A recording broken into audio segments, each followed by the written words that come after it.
Faites moins de bruit, les artistes se concentrent en coulisses. Vous êtes ici au 6x4, un lieu unique en Mayenne où on retrouve la scène dédiée aux musiques actuelles.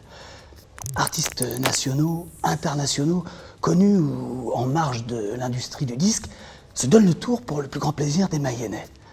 Ce soir, c'est une soirée électro. Dans une semaine, on reçoit Youssoupha et dans un mois, ça sera Brigitte Fontaine. Cette diversité culturelle, ça fait partie du projet de l'association qui gère la salle, ainsi que le festival Les Trois Éléphants qui investit Laval tous les ans, fin mai. Tant qu'on parle de diversité, à Laval et ses alentours, on n'est pas dépourvu question culture. Bien sûr, entre le conservatoire et la multitude d'associations locales, on peut pratiquer l'art qui nous chante. Mais il y a de nombreuses opportunités d'accéder à la culture. Je vais vous montrer quelques endroits, histoire d'éveiller un peu vos sens.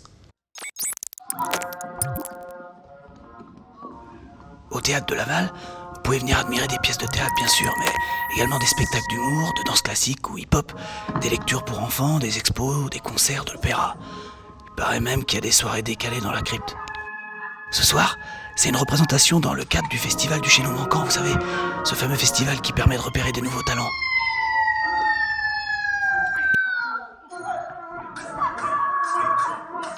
Il arrive aussi très régulièrement que les arts sortent dans la rue pour offrir des spectacles gratuits à toute la famille. C'est le cas par exemple pendant les Trois Éléphants, le Chaînon Manquant, les festivités de Noël ou comme là, pendant le festival estival. Le musée d'art naïf et d'art singulier s'est inscrit comme la référence nationale dans le monde des créateurs plastiques autodidactes, comme Henri Rousseau, grande figure locale.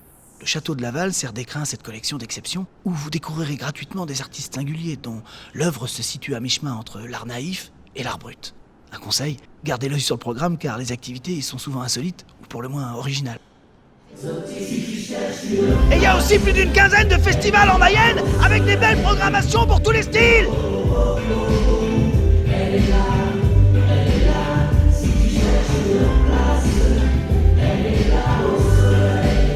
Vous pouvez aussi aller visiter les sites patrimoniaux dans et autour de Laval. Regardez comme ce château de Sainte-Suzanne est magnifique. Et la vue. D'ailleurs, cette cité médiévale a été classée plus beau village de France.